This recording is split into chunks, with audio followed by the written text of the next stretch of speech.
NCB জাতীয় নাগরিক party অর্থাৎ এনসিবিতে যোগ দিল 4 মুক্তিযোদ্ধা সহ প্রায় বিভিন্ন দলের 200 নেতাকর্মী।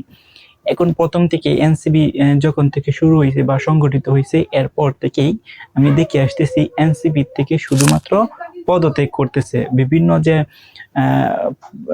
এনসিবির প্রার্থী যারা ছিল তারা কিন্তু হচ্ছে লিভ নিয়ে চলে গেছে, যেমন তাসনিম যারা বলেন, এরকম আরো যারা একদম দলীয় লোক ছিল, একদম সরাসরি ইনভলভ ছিল, বিভিন্ন পদে ছিল এনসিবির, তারা কিন্তু পদত্যাগ করে চলে গেছে। এবং শুধুমাত্র দলীয় লোক অর্থাৎ যারা গঠন করছিল এনসিবি তার মধ্যে কিন্তু একজন ছিল তাসনিম যারা, তারা কিন্তু এনসিবির একটা প্রাণ ছিল তাসনিম যারা, কিন্তু সেই তাসনিম যারাও কোনো একটা সমস্যার কারণে কিন্তু পদত্যাগ করে চলে গেছে এনসিবি থেকে। এরকম আরো অসংখ্য নেতা কর্মী আমরা নিউজে কিন্তু পাইছি যেন তারা হচ্ছে পদত্যাগ করে বিভিন্নবার চলে গেছে। কিন্তু এই প্রথম আমি দেখতে পাইছি যেন একসাথে বিভিন্ন দলের 200 নেতা কর্মী এবং 4 মুক্তিযোদ্ধা ইনভলভ হয়েছে বা যুক্ত হয়েছে এনসিপিতে।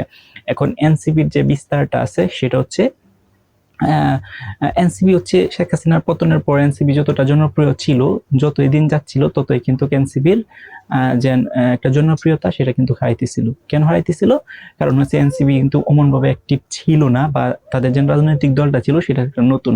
তো পরে নির্বাচনের সময় যেহেতু জামায়াতের সাথে ইনভলভ হয়েছে বা জোট হয়েছে, তখন কিন্তু এনসিবি আর একটু শক্তি হয়েছে এবং এনসিবি এবং জামায়াত একসাথ হয়েছে। এখন এনসিবির একটা প্রবলেম হলে জামায়াত ইসলাম কিন্তু সাপোর্ট দেব, আবার জামায়াত ইসলামের যদি একটা কোনো সমস্যা হয় তাহলে কিন্তু এনসিপি সাপোর্ট দিব। সো এই যে তারা যেন দুজন ইনভলভ হয়েছে বা জোট হয়েছে, এটার কারণে কিন্তু এনসিপিটা আবার একটু বাড়ছে।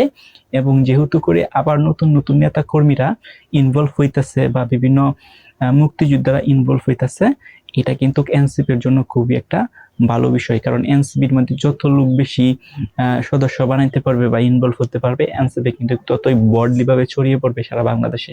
সো প্রতিদিন চিন্তা করে দেখেন সারা বাংলাদেশে যদি আমরা প্রেক্ষাপটে দেখি তাহলে এনসিপির সারা বাংলাদেশের কিন্তু জনপ্রিয়তা নাই। এমনও কিছু উপজেলা আছে, এমনও কিছু জেলা আছে যেখানে হচ্ছে এনসিপির কোনো অস্তিত্ব নাই। আবার আস্তে আস্তে কিন্তু এনসিপি তাদের যে অস্তিত্বটা আছে সেটা ফিরে মানে ছড়াই দিতে চাইতেছে। তো ওভারঅল বাংলাদেশে তাদের যে রাজনৈতিক কাঠামো আছে সেটাকে ছড়িয়ে দেওয়ার জন্য দেখবেন বিভিন্ন উপজেলা, বিভিন্ন জেলার মধ্যে কিন্তু এনসিপি যারা হচ্ছে একদম প্রধান তারা হচ্ছে ভিজিট করে, এবং ভিজিট করার পর বিভিন্ন প্রকার মিটিং করে বা বিভিন্ন প্রকার যে প্রোগ্রামগুলো আছে সেগুলো কিন্তু তারা পরিচালনা করে।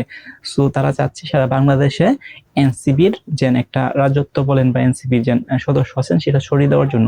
যদি এনসিবিটা সাকসেসফুলি করতে পারে যে প্রত্যেকটা উপজেলায় একটা করে এনসিবির কমিটি থাকে, তাহলে কিন্তু এনসিবি আরো স্ট্রং হয়ে যাবে। কিন্তু রাইট নাও বর্তমানে কিন্তু বাংলাদেশের প্রত্যেকটা হচ্ছে উপজেলায় কিন্তু এনসিবির যে অমন ভাবে অ্যাক্টিভ নাই। হয়তো থাকতে পারে এনসিবি সাপোর্ট করে, কিন্তু এনসিবি যেন একদম এনসিবির যেন অঙ্গ সংগঠন এবং এনসিবির যেন একদম রাজনৈতিক কার্যক্রম অমন ভাবে কিন্তু অ্যাক্টিভ না। সো আপনাদের মতামত কি একটু কমেন্ট